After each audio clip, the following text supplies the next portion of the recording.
જ્યેષ્ઠ સુધી નિર્જલા એકાદશી.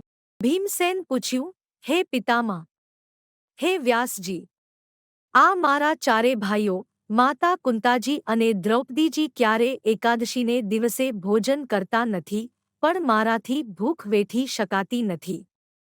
તેથી વગર ઉપવાસે એકાદશીનું ફળ મળે તેવો ઉપાય બતાવો.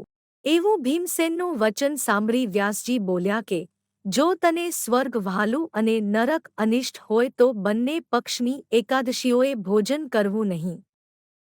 ભીમસેને કહ્યું, હે પિતામહ, દિવસમાં એક વખત ભોજન પર રહેવા હું અસમર્થ છું. તો પછી બંને વખત ઉપવાસ કેમ કરી શકું? કારણ કે મારા પેટમાં વૃક નામનો અગ્નિ છે, જેથી ખાધા કે વગર રહી શકાય તેમ નથી. જેથી કોઈ એવો ઉપવાસ કહો કે મારું કલ્યાણ થાય.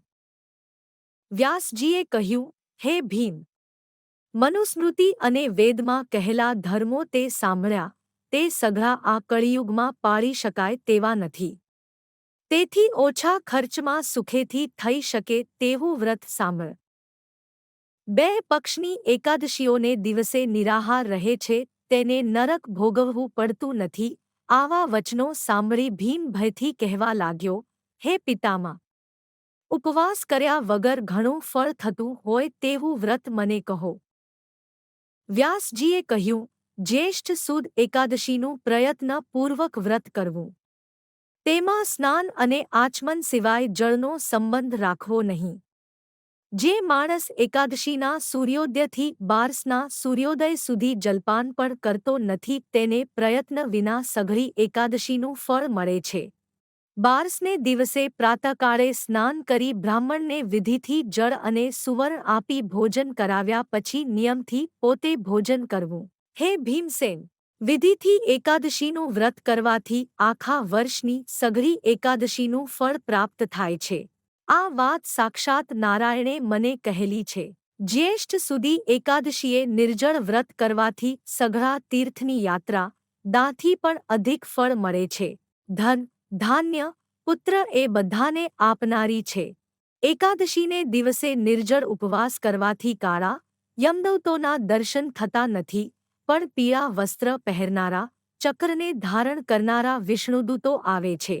હે જન્મેજય, એવા વ્યાસજીના વચનો સાંભળી એકાદશીને દિવસે પાંડવો સહિત ભીમસેને પણ નિર્જળ વ્રત કર્યું. તેથી આ એકાદશી ભીમ અગિયારસ નામથી પ્રસિદ્ધ થયેલી છે. હે દેવેશ, સ્ત્રી અથવા પુરુષ જે કોઈ આ એકાદશીનું વ્રત કરે તેના મેરુ પર્વત જેવડા મોટા મોટા પાપો પણ બળીને ભસ્મ થઈ જાય છે. પોતાની શક્તિ પ્રમાણે વસ્ત્ર વડે વીંટેલા અને તેમાં થોડું સુવર્ણ નાખી જળકુંભનું સુપાત્ર બ્રાહ્મણને દાન કરવું. આ દિવસે કરેલું દાન, જપ, હોમ બધું જ અક્ષય થાય છે, એમ શ્રીકૃષ્ણે કહ્યું છે. હે રાજન, જે માણસ એકાદશીને દિવસે અન્ન ખાય છે તે આલોકમાં ચંડાલ થાય છે, અંતે નરકમાં પડે છે. નિર્જલા એકાદશીનું વ્રત કરવાથી બ્રહ્મહત્યા કરનાર, મદ્યપાન કરનાર, ચોરી કરનાર, બ્રાહ્મણનો દ્રોહ કરનાર પણ સર્વ પાપોથી મુક્ત થાય છે. હે રાજન, નિર્જલા એકાદશીને દિવસે શ્રદ્ધા રાખવી, નારાયણનું પૂજન કરવું, બ્રાહ્મણોને વિવિધ પ્રકારનું ભોજન કરાવવું, ઉત્તમ દક્ષિણા આપી પ્રસન્ન કરવા. જો બ્રાહ્મણો પ્રસન્ન થાય તો સાક્ષાત નારાયણ પણ પ્રસન્ન થાય છે. જે માણસો આ એકાદશીને દિવસે ઉપવાસ કરે છે, નારાયણનું પૂજન કરે છે, દાન આપે છે, રાત્રે જાગરણ કરે છે, તેના સેંકડો વંશજો વૈકુંઠ ધામમાં જાય છે. એકાદશીને દિવસે સુપાત્ર બ્રાહ્મણને અન્ન, વસ્ત્ર, શૈયા, ગાય, આસન અને કમંડલનું દાન કરનાર અવશ્ય વિમાનમાં બેસીને સ્વર્ગમાં જાય છે.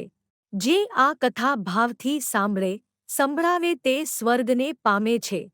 જે માણસ સર્વ પાપોનો નાશ કરનારી એકાદશીનું વ્રત કરે છે, તે સર્વ પાપોથી મુક્ત થઈ મોક્ષને પામે છે. આવી રીતે મહાભારતમાં અને પદ્મપુરાણમાં જ્યેષ્ઠ શુક્લ પક્ષની નિર્જલા એકાદશીનું મહાત્મ્ય કહેલું છે. ઇતિ શ્રી પદ્મપુરાણે જ્યેષ્ઠ શુક્લ નિર્જલા એકાદશી મહાત્મ્ય સંપૂર્ણમ.